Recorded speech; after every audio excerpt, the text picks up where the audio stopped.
Please welcome Executive Vice President Evan Goldberg.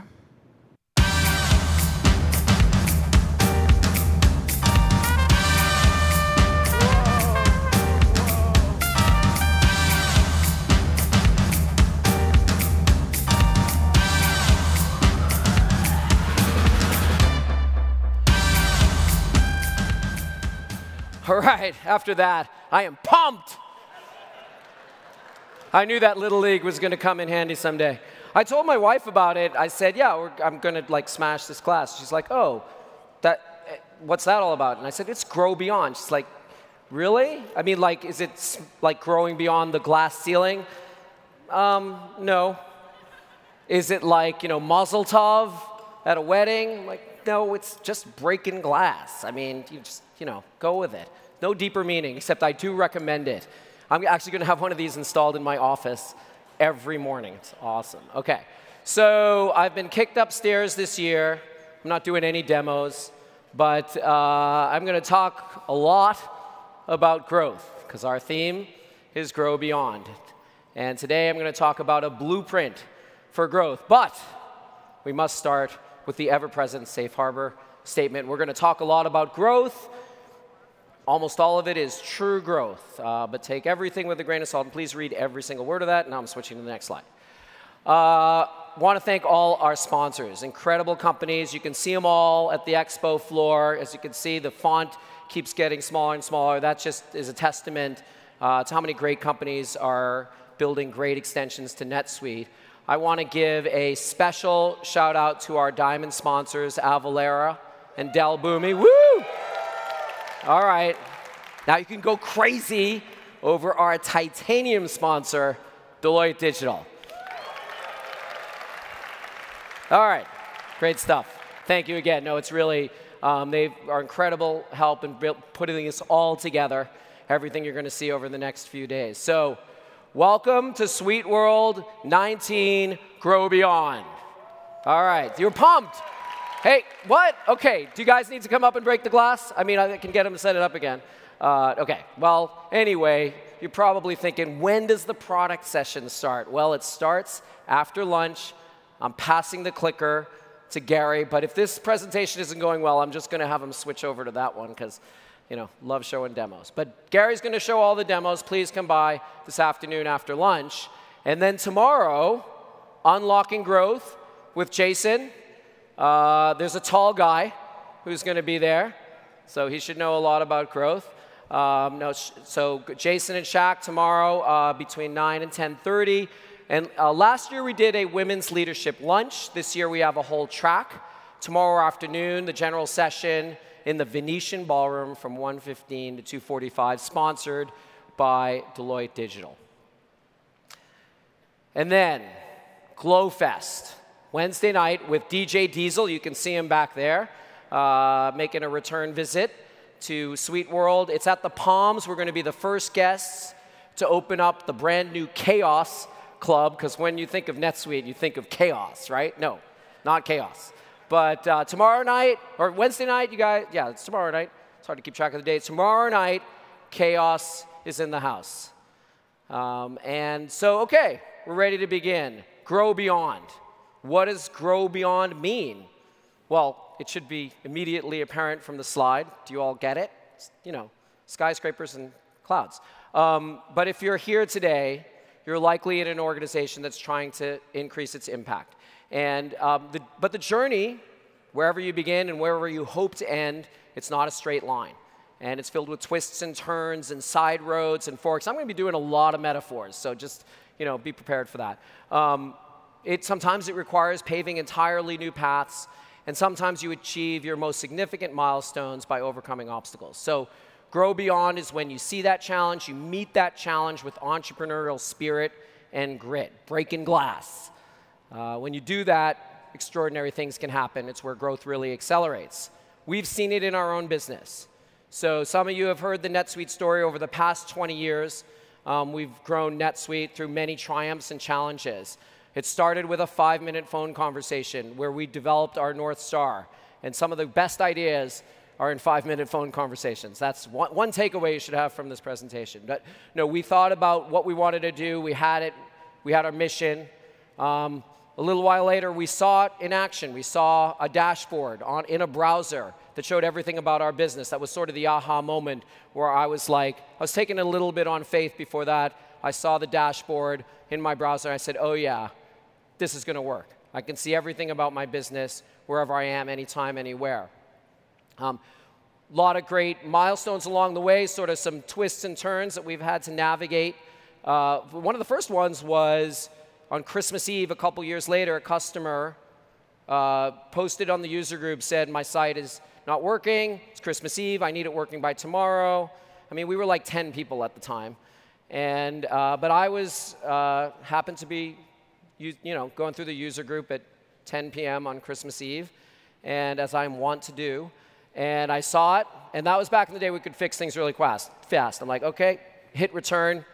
Okay, is it working now? He was super happy, but it was, all of his sales could come in the next day. Now, the reason I'm telling you this is because that was sort of the aha moment for us when we realized that we're not providing a product, we're providing a service, and we have to deliver this service every day, 365 days a year. Other things that have kind of caused us to shift and maybe make us look a little bit different at the business, we saw manufacturers are using NetSuite much more than we had ever expected, just by looking at our own data.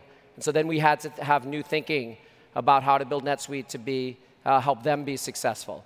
And then a big twist a couple years ago, the Oracle acquisition, and it's actually allowed us to really refocus on great companies that are growing from the startup phase to become multi-hundred-million-dollar companies. So our vision from that 5-minute conversation has remained consistent. It's really about enabling our customers to achieve their vision. And we do that by delivering one system in the cloud that can help you grow. And that's always been our true north. But with any true north, it's easy to lose sight of it. When distractions kind of can get you to veer out of the way, and you're getting advice from everybody, adversity is challenging some of your assumptions. Those are the times when you need your North Star the most. We think about that all the time as we build new great capabilities into NetSuite, tackle new verticals like apparel or industrial supply or agencies, different verticals sort of across the spectrum. We're always keeping that true north in mind about one system in the cloud that can help businesses grow and help businesses achieve their business vision. And I'm sure your business your journey has had twists and turns. You started with a mission, your own true north, to invent something, to fill an untapped need, a hole in a given market, launch a new service. You've had adversity and triumph, but you're here and you've survived and you're ready to grow beyond, and we want to help. You had this great vision. You're some of the most innovative companies in the world. You've been executing. You know that if you don't know your numbers, you don't know your business. And NetSuite customers have been growing faster, 3 times faster than the S&P 500, and we're super happy to be part of this journey. SuiteWorld is all about sharing your stories with like-minded companies, with NetSuite folks, with the tremendous array of partners we have in the exhibit hall, and learning how to grow smarter and faster. So as we've worked towards our mission to deliver one system in the cloud to help businesses grow, we've learned that every business has 5 key needs that help them grow effectively. These are visibility, control, agility, productivity, and collaboration. These 5 attributes for success are the blueprint for growth. And they become harder and harder to achieve as you grow. You don't know every customer. You don't know every employee. So throughout SuiteWorld, hopefully you'll see some strategies to have your business system counteract this phenomenon and keep you on track towards your true north. So I'm going to focus on 3 of these: visibility, control, and agility. It starts with visibility. Visibility means seeing your past, your present, and your future, how your business has performed historically, how it's operating now, and trends that may lead to opportunities for more efficiency and more growth in the future. So you generally measure outcomes. I know a lot of people in here are running profit and loss statements and looking at their revenue and their cash flow. their bottom line, their expenses. And these are all critical metrics. But there's a lot behind those metrics, and there might be hidden threats lurking, blind spots that prevent you from truly seeing trends that may hamper growth. And these are things like a flawed revenue mix, too much services, not enough recurring revenue, creeping costs, customer churn, inefficient processes, new competitors that are making it harder for you to close deals. Employee productivity is going down, or employees are leaving. These are the blind spots that you need to be able to see if you're going to respond to them. But it's not all bad. So visibility unearths guideposts along the way. These are better ways to achieve growth and aim towards your true north. These are the shortcuts, the better routes towards your true north. These are things like what regions are performing best. What are your highest margin projects? Where do you have the highest customer satisfaction? Where do you have strong employee retention? Who are your top sales reps? I mean, these are some of the trends you need to be able to see and then respond to. And answering those questions requires visibility, and that's where NetSuite can help. We've been talking for a long time about this, and I'm really excited to announce that in the version 19.1 that's rolling out right now, we have the general availability of SuiteAnalytics. Yeah, okay, yeah. You guys have tried it, and you've liked it. You'll hear from Gary later today and get to see a demo, but I wanted to call this out in particular because it's such an important part of how NetSuite can help you grow. It starts with the workbook, and you guys are going to learn to know and love the workbook. This is where you do all your critical analysis. It starts with the ability to identify the data, explore the data, find those critical financial and operation metrics for decision making. When you've found the data, next, we're going to deliver on probably the most requested feature in NetSuite history. It garnered huge applause when we showed a prototype years ago. This is the ability to simple drag and drop pivot in the system to slice and dice the data however you need. And this is how you're going to achieve deeper insights. Yeah, all right, got it. Several years later, it still gets applause. OK, so then you go and you can create charts with multiple series. So example, inventory versus orders to see if you're keeping up with demand. Then put those charts on your dashboard for up-to-the-minute visibility into your key metrics every single time you log into NetSuite. So be sure to attend Gary's session later to learn more about this and other great areas that we're improving visibility. And the need for visibility plays out in all kinds of businesses, in all kinds of industries. But I wanted to call out nonprofits because they sort of have a unique situation. There are 1.5 million US tax-exempt organizations, and they garner $410 billion in donations, which represent 2% of GDP. And increasingly, their donors and their stakeholders are asking for transparency. They want to be able to see and touch that donations are making an impact. There are even watchdog sites now that give you ratings based on your financial performance, if you're adhering to your mission, whether your program is efficient. And this can be a barrier to growth. You're not going to get those donations if you can't provide that sort of transparency.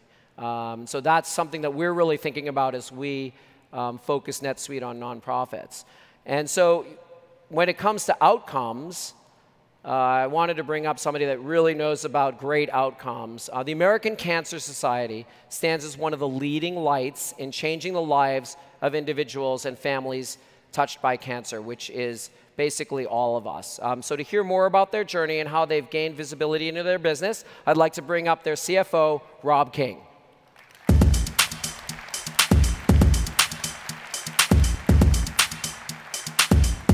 Thanks, Rob. Rob's an old hand at this. We talked on stage in your home city of Atlanta, but now we're in Las Vegas, so you can kind of, adjust the material for this Las Vegas audience. So most people have heard of the American Cancer Society, but maybe they haven't heard about your growth journey. So how did the American Cancer Society start? Yeah, so we are over 100-year-old organization, and we were formed in 1913 by a small set of medical professionals who really just wanted to bring awareness about cancer, because certainly back then it was something you didn't talk about. We didn't know much about it. And they recognized that knowledge is power, And so you have to start talking about it. And it really created this whole groundswell volunteer grassroots organization that really is who we are today. 1946, through the work of an incredible volunteer, launched a research program. Now over $4.8 billion in research that we have granted in the past 70 years. And it's sort of morphed into what is now the modern American Cancer Society. Fantastic. And we've talked about a true north. So what is the American Cancer Society's true north? Yeah. So our mission is to save lives, celebrate lives, and lead the fight for a world without cancer. And we mean that every single day. And we're focused on the cancer patient and the cancer caregiver at the end of the day. And it's all about how can we reduce the suffering that comes from cancer. And we're here, we've always been here, and we're going to be here until we do that. Fantastic. And so another thing we talked about is visibility, and that even other stakeholders outside the organization need visibility, but you need visibility. You have a huge organization, incredible. You have volunteers and donors and employees and researchers. So what are some of the efforts that you've undertaken to improve visibility into your operations? Yeah, absolutely. I mean, visibility is critical for our organization. In a lot of ways, we're no different than any other business. We have to manage our revenues and our expenses, and we need to understand all of that. But visibility allows us to tell our story. It allows us to demonstrate how we're impacting every single day. And so and certainly in a world where digital is everything, we want to be able to interact and interface with donors and customers in the ways they want to work with us. And so that increases the complexity, I'll say, of visibility, but it certainly doesn't diminish it. And so we've been through a period over the past couple years of really modernizing all of our systems, including our financial system. Yeah, and so how has NetSuite kind of given you some of that better visibility? Absolutely. So we launched NetSuite about a month ago. All right. And I'm here. It went well, yeah, obviously. And I'd be talking to a vacuum if it didn't. So. And our systems were really the evolution of an organization that existed and evolved over the past 50 years. And so by launching NetSuite, cloud-based, really giving us visibility to our current organization, really allowing us to integrate with other applications in ways that hopefully we've never been able to do before. Yeah. And you're a sprawling organization. I mean, you're like in every city, yeah. Right? And so that must give some challenges to you in terms of just sort of maintaining control over everything that's going on. So how have you responded to some of those challenges? Yeah, so like I said, we've been through a lot of change, and good change, and really learning to work with our customers in ways that they want to work. Mm-hmm. And so a big piece of that was developing a financial system, for example, and CRM systems that mirrored how we work with our customers and how they want to work with us. And that's really that's really where the journey we've been on for the past couple years. Okay, so almost everybody's heard about American Cancer Society. They probably know some elements of what you do, but maybe you could cover sort of the range of things that you do, because it's really kind of a unique set of different approaches that you take towards your mission. I would love to. We are a comprehensive cancer organization. We cover the whole spectrum of cancer, certainly from a patient perspective. I mentioned research. That is the hallmark of what we do. Like I said, over $4.8 billion in research since 1946. And we've also historically, certainly since the 90s, have had a focus on early investigators. So really giving early investigators a jump start in their career.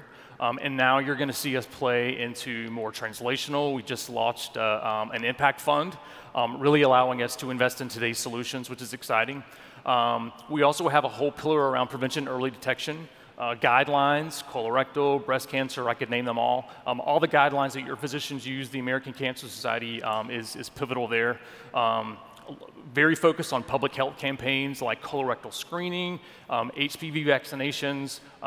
That vaccination or series of vaccination can help prevent over 90% of all HPV-related cancers. We have a public policy and advocacy arm based in DC, the American Cancer Society Cancer Action Network, and working at the federal, state, and local level. I'm sure everyone enjoys smoke-free laws, and that is in part due to the work of your American Cancer Society and Cancer Action Network. And then the fourth big pillar is patient programs and services. And so we recognize that despite all of the discoveries and technologies that exist, people still need access. And so that's where we also play a role with a big focus around a couple of areas: information, just giving people information so that they can make smart decisions. Lodging, we have a Hope Lodge program where cancer patients can stay free of charge at or near their cancer treatment, their health systems. We have about 32 of those, and then also some lodging partners. And then we also have a transportation program, Road to Recovery. And it's a volunteer network as well as some other rideshare organizations that partner with us that allow us to get cancer patients to the treatment they need. All right, that's super cool. And we actually have a little video about the Road to Recovery. So can you please roll the video? I was all alone. I live all alone. American Cancer came through that they got me to where I needed to be. I don't drive because I am blind. Riding other services for handicapped people, sometimes you're on the bus for 2 hours, and if you have cancer, you know you don't feel it well enough to ride on the bus for 2 hours. I was struggling with transportation. I mean, most of the time I was taking public transport. We're so proud to partner up with the American Cancer Society. We never want to see patients be turned away or can't do treatment because they don't have hotel accommodations. More people need to get involved because this needs to happen. I mean, people need to come and they need to get their treatment, and more hotels need to come and become partners. This is the face of cancer. Everybody, young, old, we all want to survive. And this is something solvable, and I think we could solve this in Las Vegas, and we should be able to solve it in every community.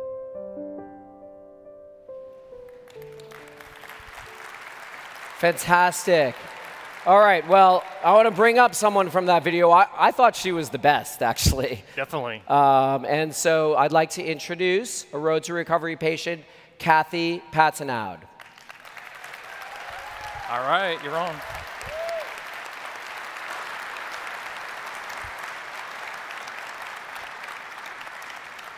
Almost there. All right. Thanks, Kathy. And you're local, huh?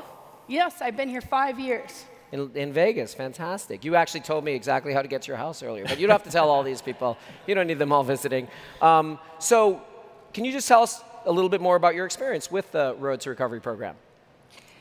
I was diagnosed with CML leukemia, never had a sign or symptom in 2012, how I lost my sight. And coming here, I needed transportation, not just because I'm blind, because most people too sick to drive to your treatment, your doctor. So coming here, I found through the American Cancer Foundation that there is transportation, volunteer, and others, and that's what we're here to hope get donations and people encouraged to help everybody, because there's somebody sitting next to you has cancer, you don't know it. Maybe your family, somebody you've lost. So I encourage you to help any way you can. Thank you. And I mean, I think this is going to be like the easiest challenge ever. But we have a challenge for you guys. Stop by the American Cancer Society on the expo floor and learn more about creating a world free of cancer and ways to help Kathy and other patients. As Kathy mentioned, cancer's touched everybody in some way or another. So join us in creating a personal pledge to help create a world free of cancer. So that can be done in a bunch of different ways. You can wear sunscreen, pledge to wear sunscreen, pledge to avoid tobacco, pledge to volunteer for the ACS, pledge regular cancer screenings, pledge regular exercise. And if we achieve 2,000 pledges, and I see a lot more than 2,000 people out there, so this should be a slam dunk, NetSuite will donate $10,000 to the American Cancer Society. Well, thank you so much, Kathy, for being here. Thanks, Rob, for everything you and your organization does. Thank you. Fantastic. Have a vision. If you clapped, please go. It takes a second of your time. Thank you. All right.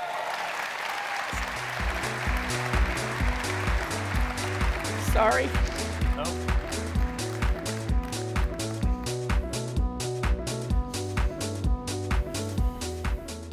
All right. So it's great to have visibility. We're back to NetSuite. How do you respond to what you see? If you don't have a steering wheel, now actually most of us will not have steering wheels in the future, but right now you need a steering wheel. If you can't respond, there's not much you can do about what you see. And every business wants to be able to control outcomes, to stay on mission, to keep towards that true north. And the greatest threat to growth is loss of control. But with control, you can grow the right way.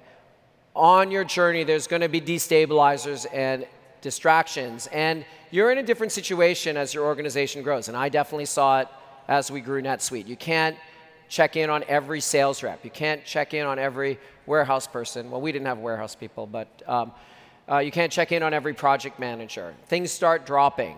Multiple systems create chaos. That was really the impetus for NetSuite way back in 1998. But there's going to be exogenous factors. There's going to be destabilizers that come from the outside. There's going to be economic change. NetSuite went through 2 major downturns. There's going to be trade agreements. I don't know if you've read about this whole trade thing. There's going to be foreign exchange volatility. There's going to be stuff that happens in your company that you can't predict. There's going to be fraud. There's going to be theft. I mean, it's just inevitable. There's going to be audits. Ooh, we all shudder at that thought. There's going to even be human error. So we're going to talk in a few moments to Vice Media. This is a company that has grown so fast, and they're really redefining what it means to be a media company. And they've had to figure out how to maintain control in the midst of tremendous change. I mean, some of this change that's affecting them. Digital advertising is now dominated by Google and Facebook. If you don't understand the whims and their algorithms, it can totally change your results. Apple just launched a subscription news service. Is this a friend or a foe?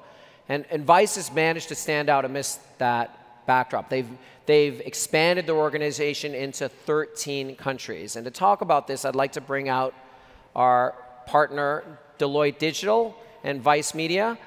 Please join me in welcoming the Chief Accounting Officer of Vice, Sean Assad, and Principal from Deloitte Digital, John Pito.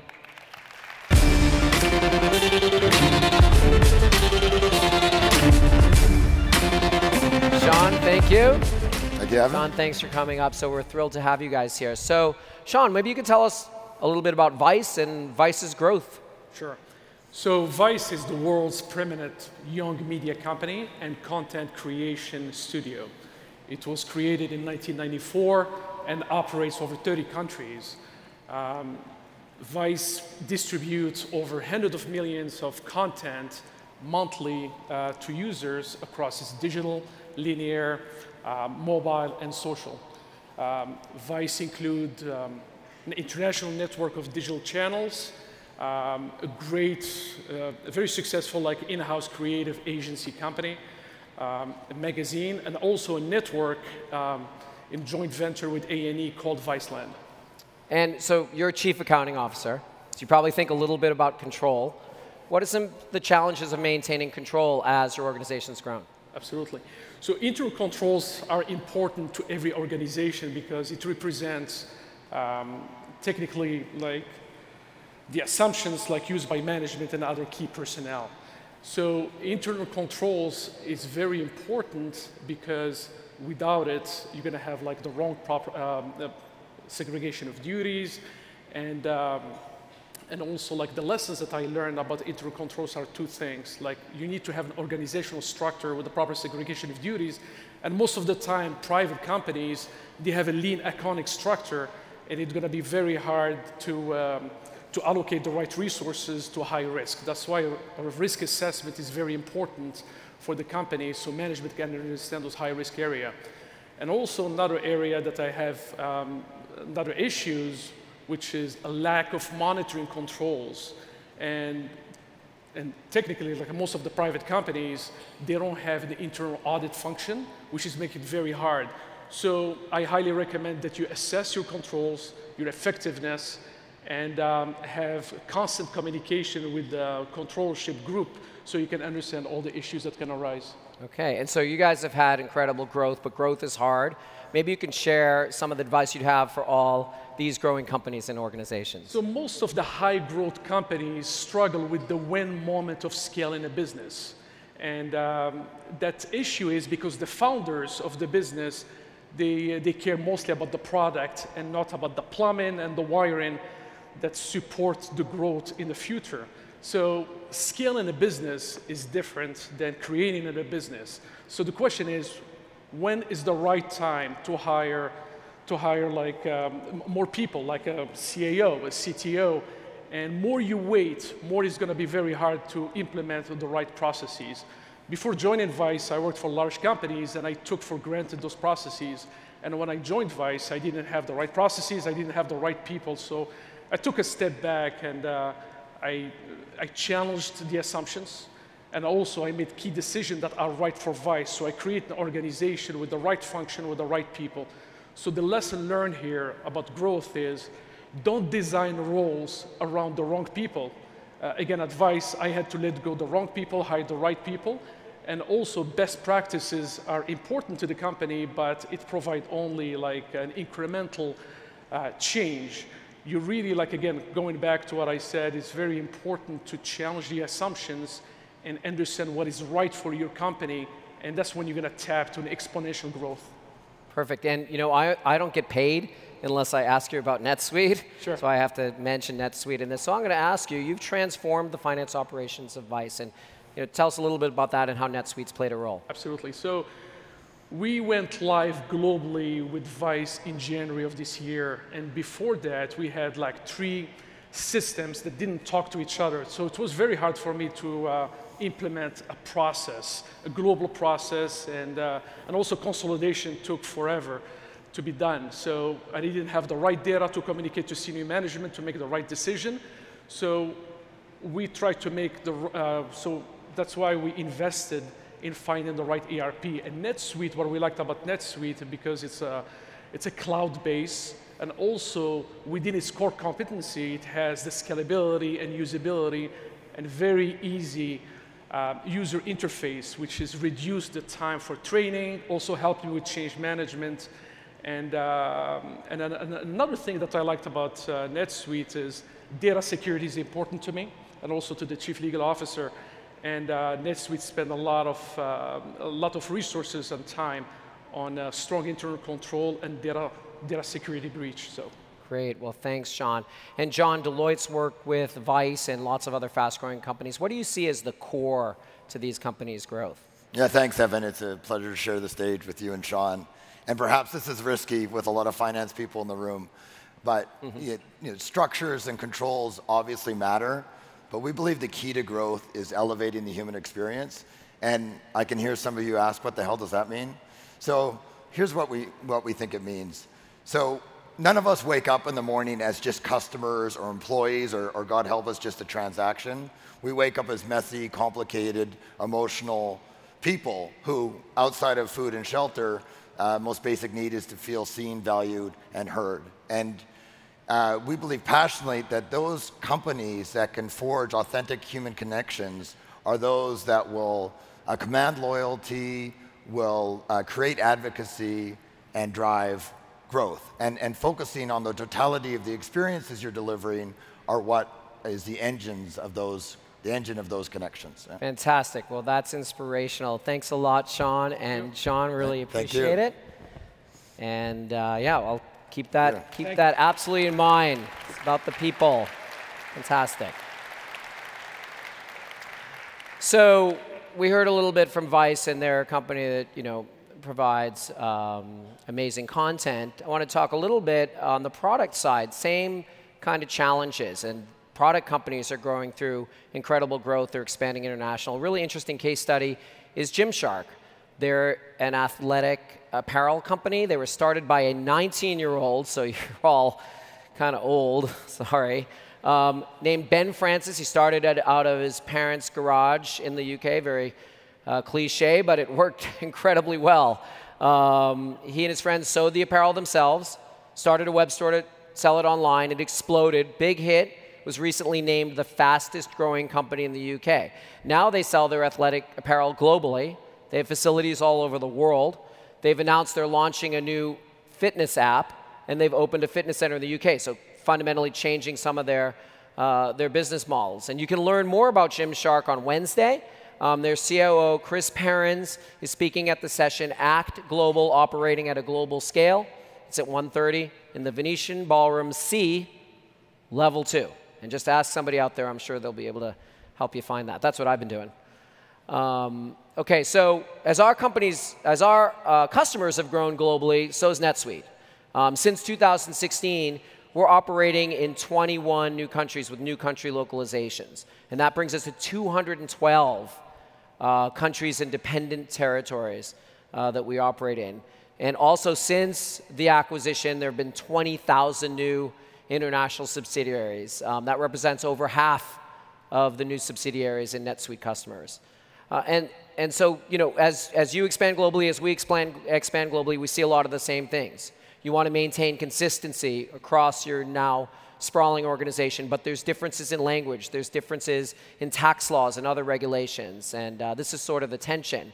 Even if you just look at currency issues, so we're going to talk a lot more about some of the research we've been doing as an organization, but one piece of data we found is that 76% of customers look for sites. They specifically look for sites that price all their products in their home currencies. So as an e-commerce vendor, this is one of the challenges as you grow. And Gary's going to be talking about more of our globalization features.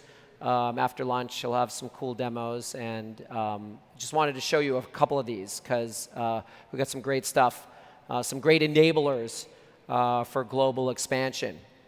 The first of these is installments. So these are, I got to get into the demos. They didn't actually let me show demos, but I'm like, I got to show some product. Come on. So these new capabilities, installments, help customers adhere to local business practices, control multiple due dates for each transaction, not as common in the US, very common internationally. Our global expense management allows our employees to quickly and easily capture expenses in any currency and be reimbursed in any currency, and it's optimized to run on mobile. Customers can now streamline compliance. When I was breaking the glass, you know what I was thinking of? Sweet tax. So customers can streamline compliance with different tax requirements around the world. We have many partners. They're here. Avalara, many other partners here at SuiteWorld. And Sweet Tax allows you to eliminate the need to manually monitor tax rate changes over more than 100 countries. This has become especially important here in the US, where sales tax can be applied in any state for your commerce transactions. So Sweet Tax also supports compliance with that. And then finally, customers can now simplify and streamline intercompany trade business processes. As your companies grow, you add subsidiaries, you're going to be transacting more and more across these subsidiaries, and NetSuite is working really hard to help you automate these, including transactions, reconciliations, and netting. So I've talked about visibility and control, and these will definitely help you navigate your growth. But there's another element your business or organization needs. It's agility, because the route to your true north is not going to be straight. It's called True North, but you still got to bob and weave. I'm going to have a few more metaphors, so you can just count them at this point. Every time I do a metaphor, someone can say drink. So you'll need to avoid sudden obstacles. There's one. Make some quick turns, another. And adjust to a fluid landscape, a third. But agility really is about capitalizing on the opportunities that these obstacles actually represent. So control is great. It helps you when you know your path to growth. But if your route changes, that's where agility can keep you from going off the road. Drink. There'll be inflection points. We've seen a ton of inflection points in NetSuite's journey, and you can hopefully see those.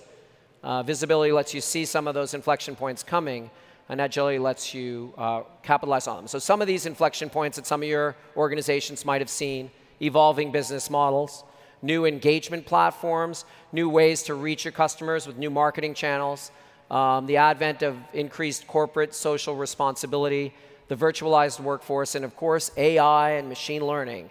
How does that affect me?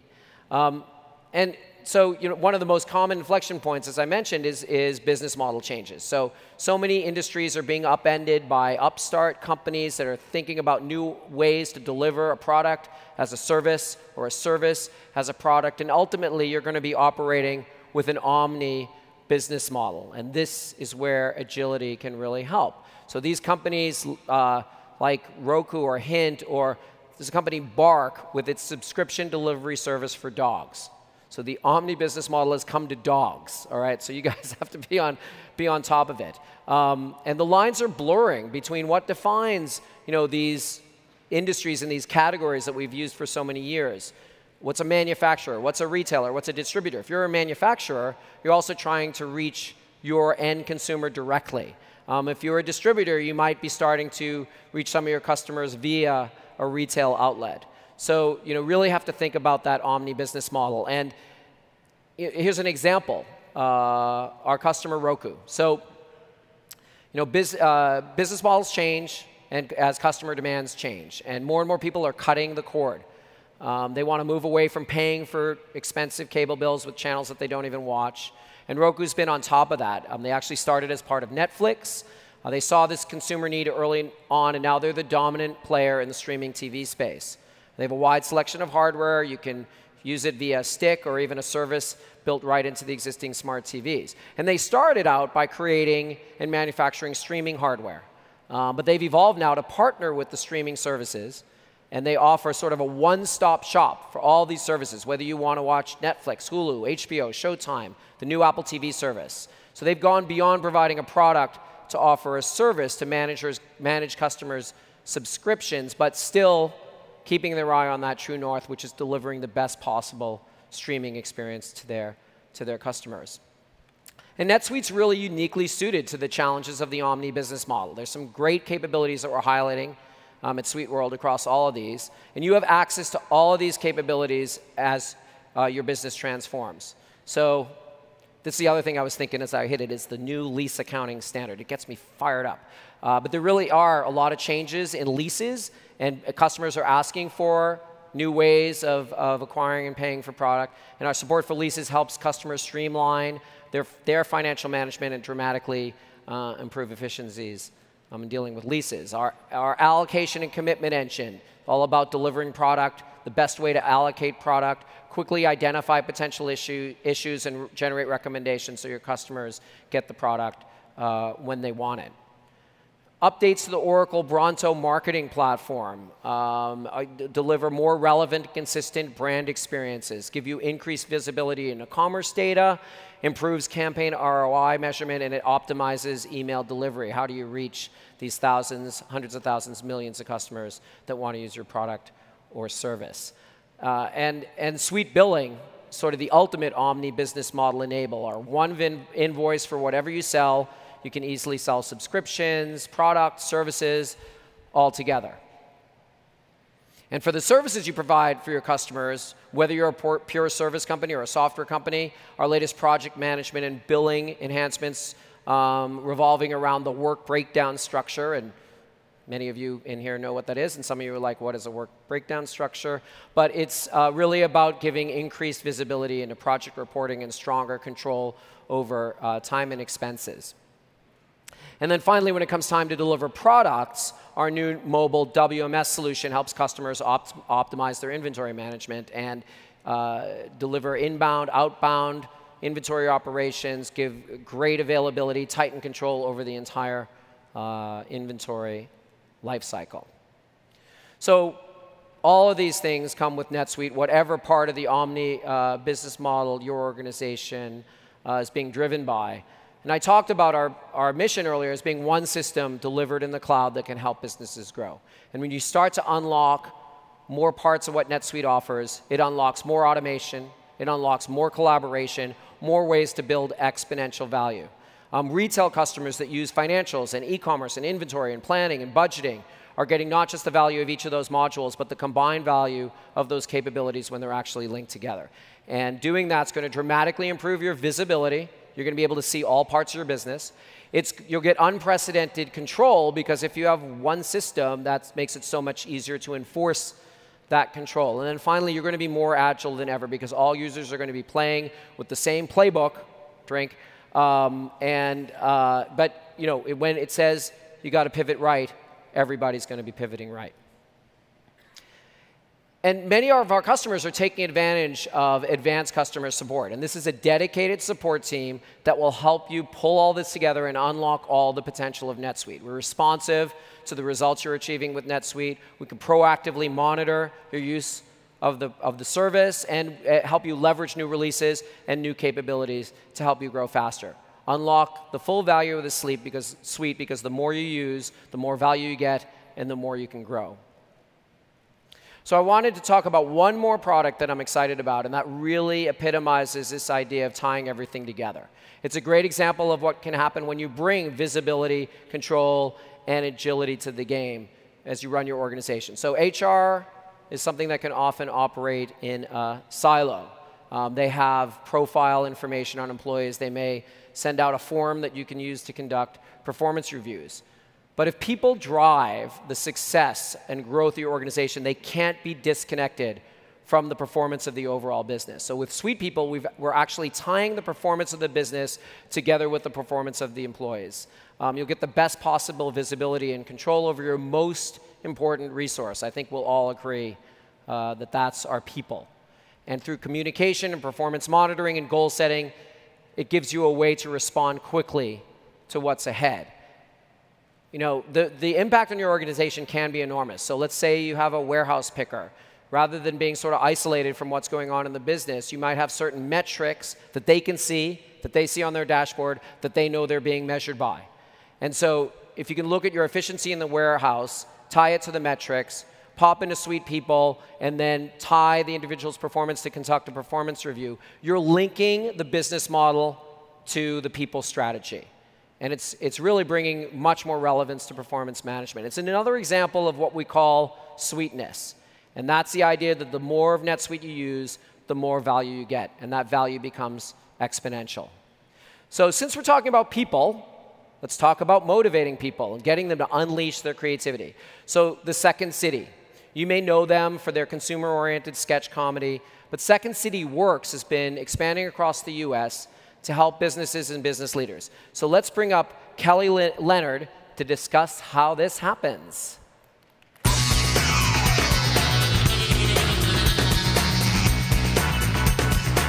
Thanks, Kelly.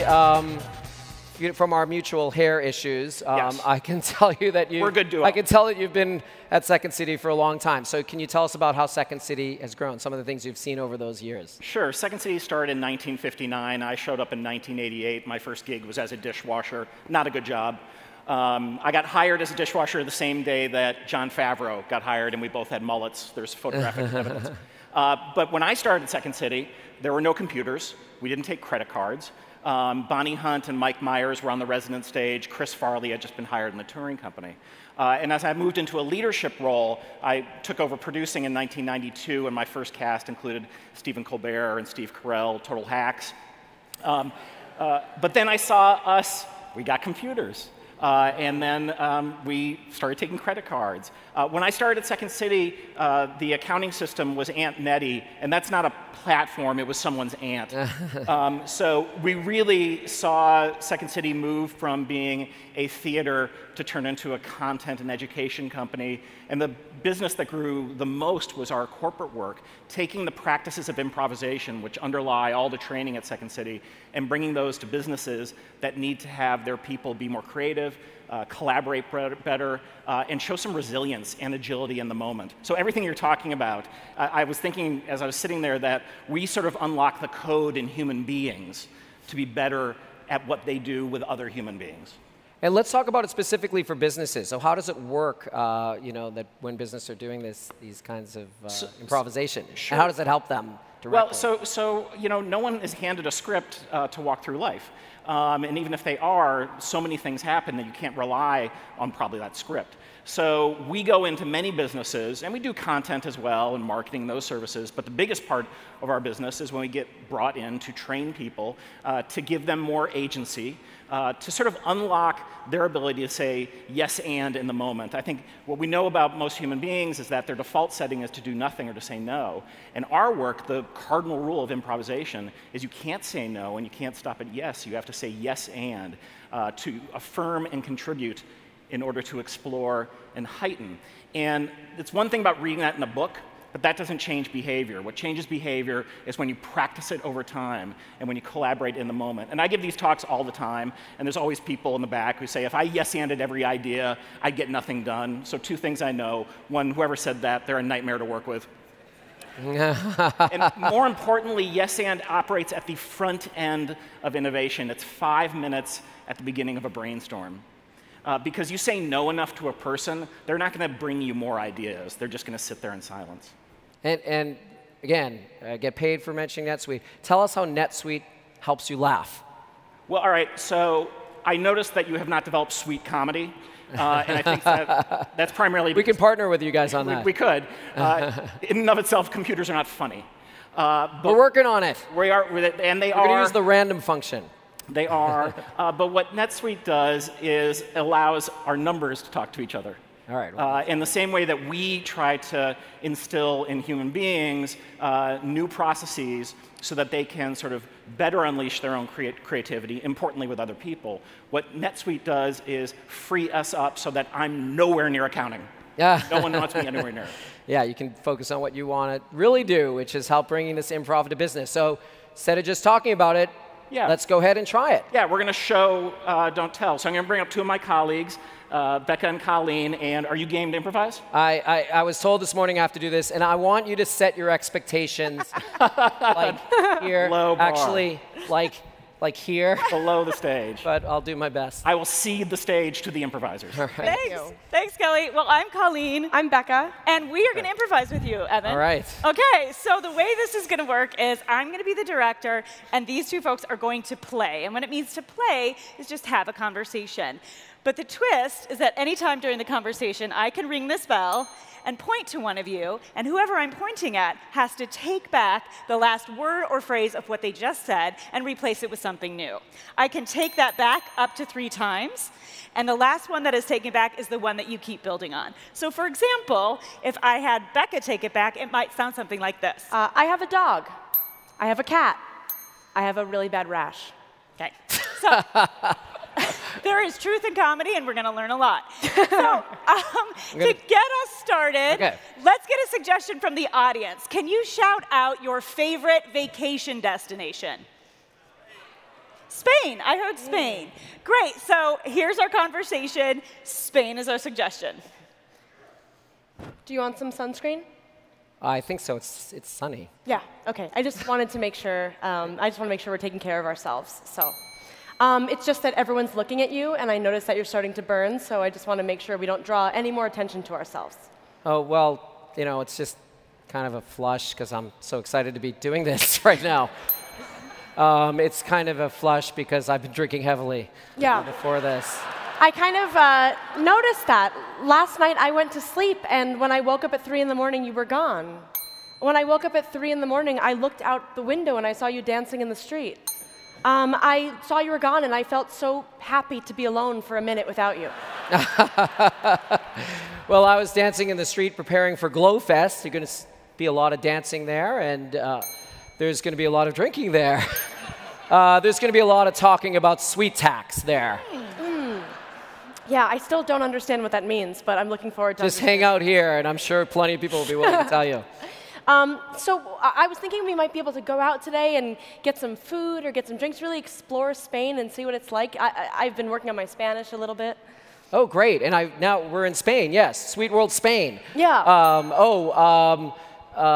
SuiteWorld, not Spain. No, OK. I've reached the limit of my comedic potential now. OK, so we're at the Mariachi Band Conference. Yes, and I just want to say to have this time with you is really special. So to have this time with you is grating on me, but I'm going to put it. I am going to fly home today, and I will see you when you're back. And see, give it up for these guys! Evan, you're a rock star. Thanks. You're awesome. Thank you. You did a great job. Thank you. Thank you. All right. All right. So I'm going to bring up an incredible special guest.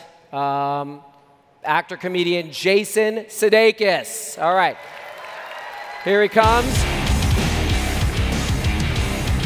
I can give him his... I have a bunch of great stuff to say about him. Oh, I had a bunch of great stuff to say about you. Oh, like you were on Saturday Night Live for like 80 years? No, Yep. 8 years? Something Close, like that? yeah. Oh, here, come on, sit down. Should we sit down? Yeah. Hi, guys. And, gals. Hello. Oh. Hello. Yeah. All right, well, great. Great job.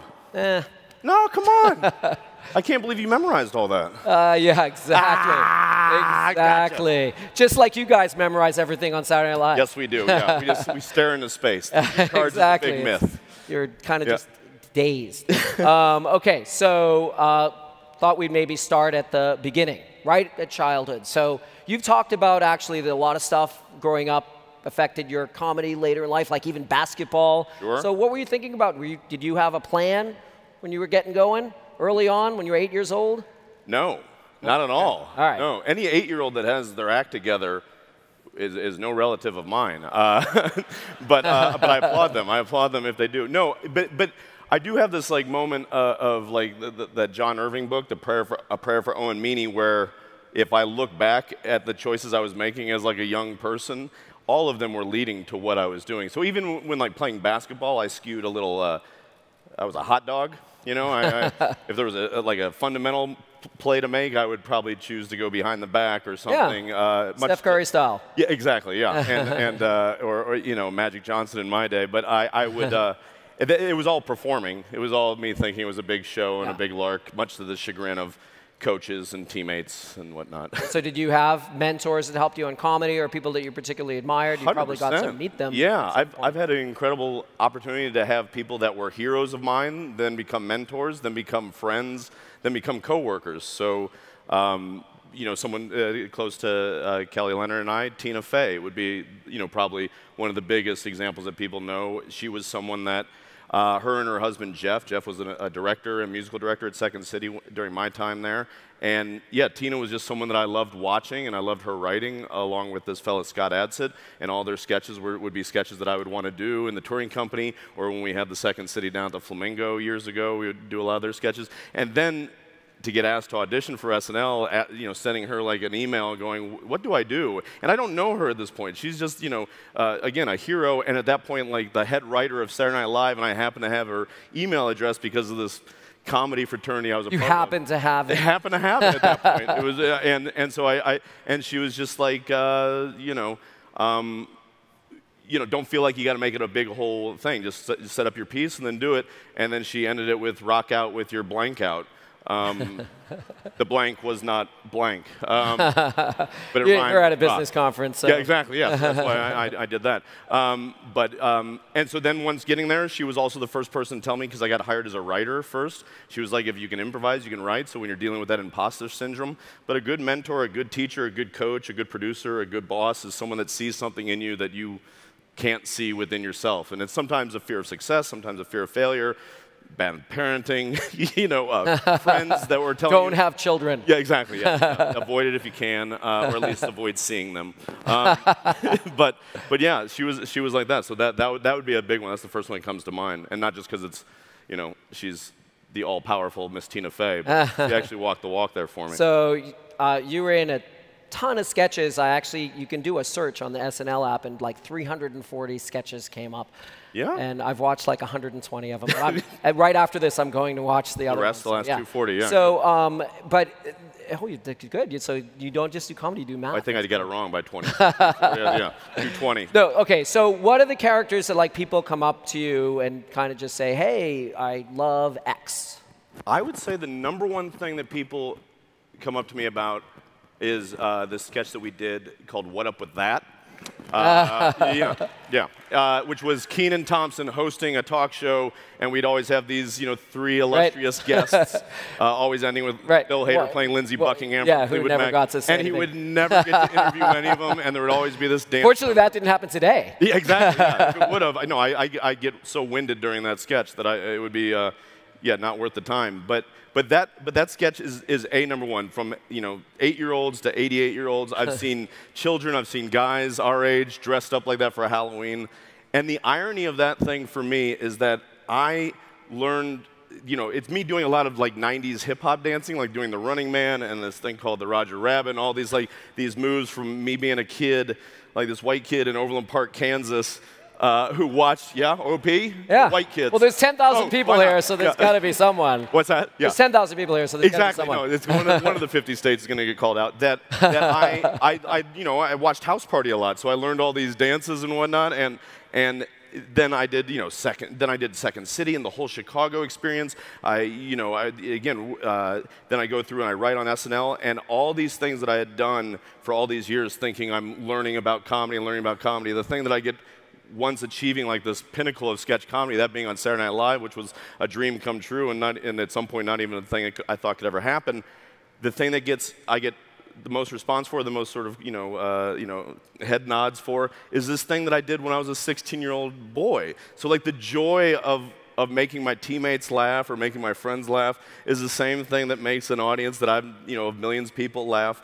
And there's a profound lesson for that to me, because I was trying to do anything but what I did as a 6. I wanted to show this growth as an artist, and yet it was nothing but a boy. But your inner 6-year-old was crying out. Was just like, just go dance, baby, do the moonwalk, let them have it. And so it sounds like you identified a little bit with this role. Any other roles that you identified with? And don't say a-hole, please, or the devil.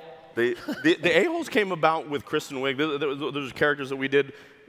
We literally wrote that at like 5 in the morning, chewing gum to stay awake, because there's no more cocaine at SNL. Sorry, there isn't, but there used to be a whole bunch. It may have even been It was Nicorette gum, though. Or? It's all Starbucks now. It's all legal caffeine. And so you have these late night writing sessions on Tuesday night, and we were just chewing gum to try to stay awake. And I'm fascinated by people that lack manners. I think that maybe coming from the Midwest and so like the a-holes were that couple, and lo and behold, they've become an archetype that we deal with a lot in our country or in the world these days. But that one, I never felt too connected to. I guess maybe the devil. I like playing the devil. Yeah. Yeah. That was always fun, and that's a. What inner, devil did you reach for that? I mean, you're from Kansas, right? There's nothing devil there. Evil in Kansas. No. Mrs. Gulch, I think, was the only one from Wizard of Oz. Was the only evil in my youth. But I think there was something about just his, amusement at the evil in the world, and kind of being surprised by people even going more evil than he would ever go. That's impressive. I'm even impressed by that. I know, yeah. It's fun to laugh at things that are very hard to laugh at. That's great. Try as we might. Okay, so I saw we were talking earlier, and you showed some pictures of a venue in Vegas. So you had a little sojourn in Vegas. Could you tell us a little bit about that, since we're here today? Sure. Yeah. I worked at a theater in Amsterdam for 6 months. I was doing touring comedy at Second City in Chicago. Left to go work at this theater called Boom Chicago. While there, I get a call, literally from Kelly Leonard, my boss at the time, saying, "Hey, we're going to open up this theater in Las Vegas at the Flamingo, 9-person cast. This fellow Mick Napier, who's like the comedy guru of Chicago then and now, is going to direct. Are you in?" I was like, "Oh, I can go from one city of sin to another. That makes sense. Yeah, sure, I'll do that." And so we were down the Flamingo. We were doing shows for like we opened in like I'd say March of 2001, and we were doing shows for 8 people. And we had 12 shows a week, and we would do shows for 8 people at 7:30. Then there'd be a 9:30 show where we do shows for 8 people, and like me. But you made it up in volume, just volume of shows. We just lots of shows, quantity over quality. And I was like, why can't we just do one show for 16 people? Because union rules and all this stuff. So we were learning as we were going, and slowly but surely we built up this word of mouth campaign. Through just investing in the city and investing in other talent on the Strip, inviting cab members, really these very innovative things that we didn't have to worry about at Second City in Chicago, because it's like the third thing you do. You go to the Sears Tower, or whatever it's called now. You go watch the Cubs play, or whatever they're called now, and then you go see Second City. So there, it's like baked into the culture. Here, you have a million things to choose from, and some of those things are naked people. So that's very difficult. And yet they're all here. And yet they're all here with their clothes on, and we appreciate it. So we slowly built it up by word of mouth, but then also just really doing as good of a show as possible. And for a you know, we invited cab drivers for free so that when you got in their cab in the way that, you know, what should you go see? Oh, I'd go see the Second City, you know. And that was your cab marketing campaign. Yeah, exactly. This was pre-Twitter. This was real. This was the original social networking. There you go. There you go. And so you learned a little bit about business doing that. You've been involved in some other aspects. What's been your, you know, executive producing, things like that? What's been your kind of learning curve on the business of entertainment? I think it's, I mean, always growing, you know, never knowing what the heck I'm doing, having good people, you know, that work on my behalf, you know, or with me, you know, that take a certain percentage of my dough, which is fine. Yeah. It's part of the gig. But yeah, I think it's important to be a good show businessman, show businesswoman. It's two-part. You know, all you do have to remember, you know, remind yourself every now and then it's show business, not show friends. All those little sayings that get said over and over by people that have known a lot more. But yet comedians have not figured out that the customer is always right. They have not figured that out. Yeah, I skew that way again. I think because the Midwesterner in me and my folks both being in, you know, customer-related businesses. My dad was a headhunter in executive search. My mom was a travel agent. So I was always aware of customers, clients. It's whenever I, you know, need to get something, you know, done on, you know, a phone call when, you know, whatever, like your computer's messed up. It's my instinct is to always get as human as possible and be like, look, I know I'm mad at you and you got a boss and we all got bosses, but like if you can really help me out here. And that's all I think, you know, from watching my folks have to do it and willingly do it, not hang up the phone and be like, oh, you know, roll their eyes at the customer. I think they legitimately wanted to solve the problem on their behalf because they knew that the ripple effect of, you know, word of mouth, of doing a good job, of working hard. My sister says hard work is, you know, good work is hard work. That's what my little sister came up with, and I was like, I'm going to steal that. Yeah, take that. Yeah, and so we did a little exercise earlier, a little improv, and you've done a ton of improv. So how do you like create the chemistry when you're doing improv or when you're doing sketch comedy? Is it sort of different? I truly believe the biggest thing, and it's not just in improvisation or and it's life in general, is listening, like active listening, not like listening, you know, panel shows, you know, on news networks of like hearing one buzzword and then waiting 2 minutes to go back to that. But I mean, literally actively listening. And I am actively listening. I know you are. Right, I can tell. You have to. You're in the spotlight here. But like, I think that's a big part of it. I mean, it works at, you know, interviews. It works in improv scenes. It works on first dates. It works on last dates. You know, like if you are sincerely listening and not really, don't you just do active talking during the last date? Very active. Depends which side of the last date you're on. If you're being asked to move on, maybe you're doing some less, you know, some active pleading. But yeah, I would say that's the biggest. It seems obvious. It's like, you know, how do you play the trumpet? Well, you got to put your mouth on the horn. It's that obvious, but like listening is where it's at, man. That's a big thing that you have to learn in the improv world. That's great advice for everybody here. You know, they get a lot of business advice, but that's life advice. It's a lot better. I would agree. So you've been involved in some cool nonprofit efforts, and Thundergong concert, Big Slick. Can you talk a little bit about what that's brought into your life, what it's brought into sort of other people's lives? Oh man, I mean, yeah, I've been very, very lucky. I've been very lucky with the people I've been surrounded by. Very lucky where I was born, who I was born to, all that stuff. And so the opportunity to use the platform that I achieved that used to get me a lot of demerits and detentions in school to help people that need it, that don't maybe have access to things that they have immediate within their reach, within their circle. So Big Slick is a thing that was started by myself, Rob Riggle and Paul Rudd, and then Dave Keckner and Eric Stonestreet, all actors from the Kansas City area. Like Paul and I went to the same high school. Really? He's much older than me, although you couldn't tell it. Guys, I think of Vampire. We're going to look that up afterwards. Yeah, Shawnee Mission West High Schools. You know, Rob and I met at our audition for Saturday Night Live. You know, on the Upper West Side, where I was talking about Kansas City. What was your? Okay, I got to do a diversion because you always ask, what was your audition like? It was doing three original characters and then like 6 impressions, and this would have been 2003. So I did Ted Allen, who was on the original cast of Queer Eye. he was the food and drink guy from Oh, Queer. got it. Now there's a whole new Queer Joe Eye. Biden wasn't Joe Biden was available not yet. even on my radar at that point. No, Joe Biden. Joe Biden's all in the teeth anyway. I can't pull that off without the teeth. And the touching now, evidently. But I he's been doing it forever, but all of a sudden it's a thing. Bless his heart. But yeah, so that audition. Oh, so that Kansas City is just a town that has this great vibe to it, and we had all these guys that happen to be from the same area. Yeah. And Big Slick was Wriggle's idea to help Children's Mercy Hospital, which is this incredible hospital that a lot of us had relatives go through, or my sisters go through, and there's a very personal connection there. And we've raised them we're in our 10th year, and hopefully this year we'll crack $10 million. Fantastic. But first year we made like 225. Our goal was 50 grand. I got him to clap. Oh, yeah. I mean. That applause I'll pass on because it's so much bigger than anything I'm doing. And that town sells itself. We have all these celebrity guests, and friends come in town.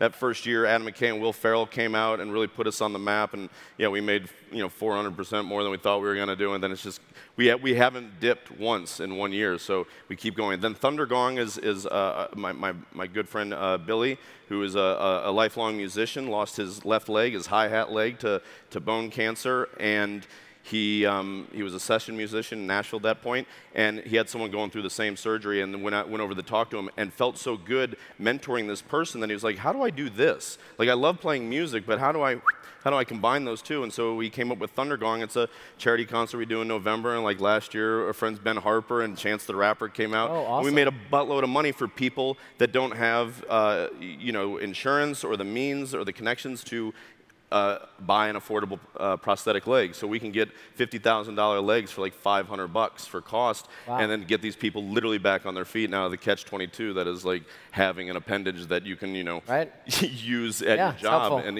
get out of bed and get out of your head and see the sun through the clouds. Fantastic. Yeah. So we're not doing a Q&A today, but you've met with entrepreneurs and executives and things like that. What do they ask you, and what kind of advice did they seek from you? Oh, man. They ask how to get on SNL. How can I meet Kristen Wiig? And my answer is always practice. No. No, I mean, what kind of things? I mean, a lot of it is a lot of the questions, the answer comes back to the listening one. A lot of times it really is like, what's the secret? And it's sometimes not even entrepreneurs, sometimes people within, my own, given, chosen craft or trade or whatever, is like, is there a shortcut? Is there a secret? It's like, there isn't. It's about, doing it. Put it like literally just repetitions, the effort. I saw David Mamet, the great American playwright, give a talk at the Goodman Theater like in '98, and someone asked the question, like a student from DePaul or somewhere, and he was so at his wit's end with this question because he'd probably been getting it for 30 years. Also a former, dishwasher at Second City, by the way. David Mamet, Kelly Leonard, and Jon Favreau. Not a bad trio. All right. But he was like, look, this is all I can tell you. Write a play, put your friends in it, find somewhere to do it. That's it. That's all there is to it. Very specific and advice. So it's very specific for playwriting, yes, which was the question. But I mean, it's whatever it is.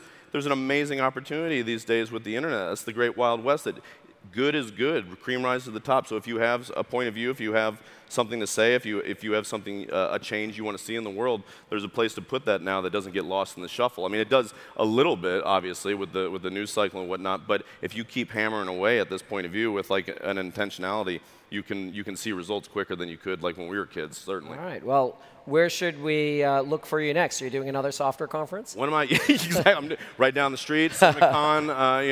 I'll be in Vegas for the next 6 months. What have I got next? Oh, this great movie called Driven comes out in August. I forget where, like through Universal. It's basically the John DeLorean story told from the point of view of my character, who is the FBI informant. A little unreliable narrator, but it's a cool story about a madman narcissist who ran a company, and that was a Freudian slip, but ran a company, and sometimes his hubris and ego got in the way, but my character very topical. Yeah, and yet from the '80s. All right. Well, thanhanks so much, Jason. Absolutely. Really appreciate you coming, for having me. making us laugh. Absolutely. Good luck. Likewise. Talk to you soon. Give it up. I'll tell you. You want your water? You know. See you guys. All right. That's great. All right, fantastic. And, well, I don't know if he was coming up next, if he knew he was coming up next, but I'd like to bring up my boss, and it's got to be a good intro. The only man that can follow Jason Sudeikis. Here he is, the CEO of Oracle, Mark Hurd. That's good, that's good. All right. You know, I couldn't help, you know, the movie I saw Jason in that I thought was actually quite funny was, do you ever see this movie, We Are the Millers? Do you remember the one character in there, you know, the theme where they had a family? Did you see this movie? Probably, I've seen a lot. Doesn't sound like you remember it. Okay. Wait, say the name again. No, we are the Millers. The Millers, okay. Have I seen that movie? He's a low-level drug dealer. It's a comedy. It's about his boss then decides he's got an opportunity to make back some money he lost by going down to Mexico and bringing back a huge amount of drugs. So he recruits a fake family. Jennifer Aniston, a couple others in the family. Long story short, he gets into an encounter with a kid named Scotty P. Do you remember this? And this guy has a tattoo that says "No regrets," spelled R-A-G-R-A-T-S. Right? Yeah. And it's hard to fix that. Jason's character is sitting there going, "You have no regrets, Scotty P?" And he's like, "No." He goes, "Not even one letter." All right. And he goes, "No." All right. Not Well, one that's letter. what you got to do. It's quite funny. That's good life advice. Okay, so we're here at SuiteWorld. You've been here before. You'll hopefully be here again. We've been talking about visibility, control, and agility, kind of three important attributes of growing businesses. You've seen a ton of businesses grow from the smallest to the largest. So where does visibility fit in? Where does it fit in now as you run your own behemoth? I don't know. I think visibility, obviously you want to have as close visibility to what's going on the ground as you possibly can, whether it's at the R&D level, the sales level, whatever it may be. The bigger companies get, the tougher it is to get that visibility. It isn't always the number of layers of management or the spans of control, but many times the systems, the inability to get looks into the system and the complexity of the business is built. And so, I think our jobs for people that lead big companies is to try to keep making it as simple as possible to run them. Yeah.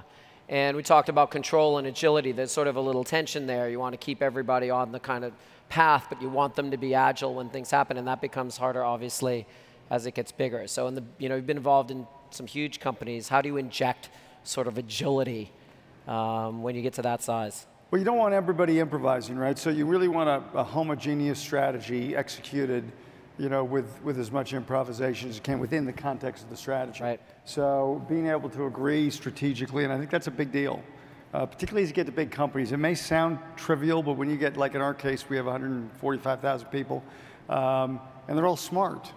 And they all have, well, almost all, and they have a very, but they. I hope I'm not the exception. Anyway, and they all have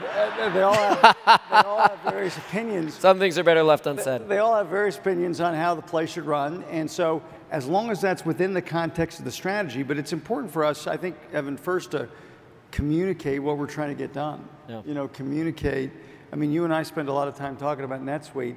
It's interesting. For the last, ever since we acquired NetSuite, I remember writing the part of the press release saying these products would go on forever.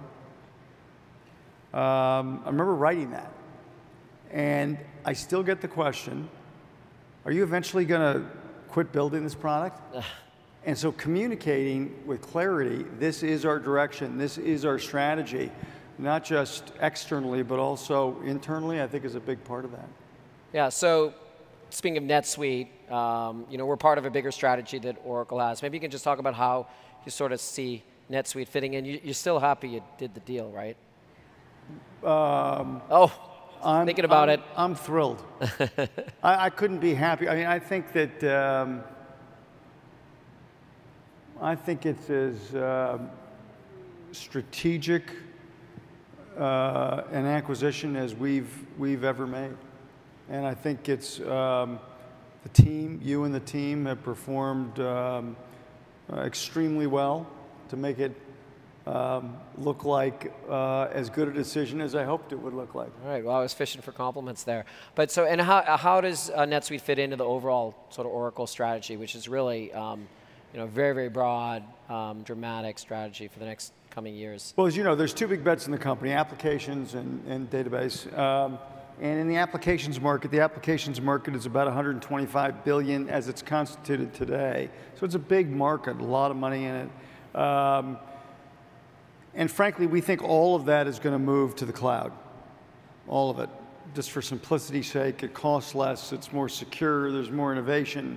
And we can go on for a long time about it, but there's really just no reason that all of the applications don't move to the cloud. The first generation of ERPs that were deployed down in the marketplace were pretty much led by SAP and Oracle. But SAP and Oracle didn't have 50% market share, believe it or not. So as often as you think about, it's often talked about like one had 45 and the other had 42, and hardly anybody else participated. That's not what happened. SAP had 24, 25, we had 21, 22. That means 53% of the market is in the hands of quote unquote others. And nobody of those others has more than 3. So the back office is, of the 125 billion, is about 75 billion of it, so the bulk of it is in the back office. We built a product at Oracle called Fusion, which is really built for the most complex companies in the world, big companies, great product. But frankly, not built discreetly for the purpose that NetSuite was. And I actually believe, contrary to many, that the two were extremely complementary. Whether it was NetSuite in a small division of a big company, whether it was NetSuite being the complete back end for a mid-sized company, these were perfect fits. Mm-hmm. And so the fact that now we sit here as the only company with a true SaaS back office suite, and we actually have 2 of them, and nobody else has 1 of them, is a big differentiator for us, and we're just going to continue to invest in both. That's great. And I talked earlier about some of the distractions and obstacles that companies can see, and some of that's around international, some of the changes that are happening internationally. And you have a kind of a view, with Oracle of what's going on kind of internationally that may affect companies of all sizes. So what are some of the trends you're seeing there that might be relevant for our audience? Well, first of all, to one of your earlier points, when you run a company, scale doesn't drive complexity. If you're a one-product company in the United States, it's relatively easy, even if it's $100 billion. Right. The minute you go outside the United States, it gets more complicated. The minute you add a second product or a second business model, get into the consulting business, some other business, that's what drives true complexity.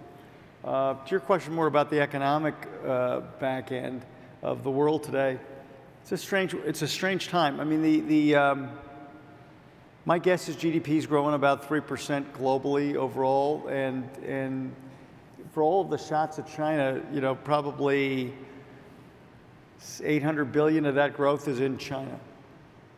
Even at 6% and a depressed 6%, it's still 1/3 of the dollars of GDP growth. I would say I think the U.S. fundamentals, I was just a little while ago on a TV show, and they were pounding me on really the same question. And I said again, I think when you look at the U.S. fundamentals, no political message intended, it looks as good as I've seen it look in years. I think this tax cut. Here we go. I can go into a lot of this in a lot of detail if you want to, or not. But the fact of getting capital, this was very different than was portrayed, in my opinion, publicly. In that, when you say the tax rate's going down to 20%, and it used to be 35, so we're going to give back 15%. That's not how it works. Most companies of scale outside the U.S. that have lots of business outside the U.S. don't pay 20%. Many don't pay 15. Many don't pay 10. Many don't pay 5. So you have a lot, because of deductions, you have a lot of US companies that pay 0. So it wasn't exactly clear to me that 20% tax rates would not necessarily be accretive to the US Treasury, not dilutive to the US Treasury. But who it would benefit would be dedicated domestic companies. Companies that are just domestic, that really supply domestically, that don't have those outside the US deductions. And from that single thing, that specific benefit seems to have worked. Yeah. And just, say that we're politically centrist, the Obama administration also wanted to lower those tax rates. So it's all good. It's all good. Now we're going to shift really fast. So, improv. Did you see me improv earlier? By the way, just so it's clear, because you can see how quick Evan wanted to move off this, right? Politically, we don't see eye to eye on every subject. I'm sure that would shock you, but okay. All right, improv. We're improving. Okay, I don't know if you saw me. I did a little improv earlier, and it wasn't. I didn't, but I'm sure it was very impressive. It wasn't a complete disaster. Yeah, it was a disaster. It was a partial disaster. No, it was okay. Was this when the two ladies were up here? Yeah. And I had to change my answer at the change my what I was saying, take it back. It was called. She'd ring the bell, and I had to change my answer. And you ever done that? No, I'm sorry I missed it. All right. Well, we can do it later. There's the Grow and Tell Theater out there. If you want to go up, they can play. Take a mental note. But seriously, the Second City talks about unleashing creativity through improv, and what is the role of creativity, even in very large companies? I mean, and how do you foster it? Well, I mean, as the key to us, we only do two things in the company: build products and sell products. I mean, we have a lot of other functions to help support those two things in the company, but if we don't get those two right, not much else matters. And I think for us, trying to get innovation into our products is at the core of it. Right now, we're going through a massive sort of revamp of our products, not in the sense of the core code, but implementing analytics, artificial intelligence, machine learning. I think we're at the beginning of, in AI, what's going to be a massive move over the course of the next decade that you and I don't even know how it's going to work out. Sure. I mean, things like what's being done to applications now. I mean, again, we're not a company that believes AI gets to become a separate application, but it becomes a feature that's integrated into really all the core applications, and it's going to do everything from automating the way you communicate with people, all the user interfaces are going to change, all the analytics solutions are going to change, and so creativity for us is not only implementing and executing, but not being fearful of what the outcome is going to be. And so I think it's a big opportunity for us. Yeah, and when we think about AI and machine learning, we think of it not only within a company, but sort of across companies. There's so much data out there.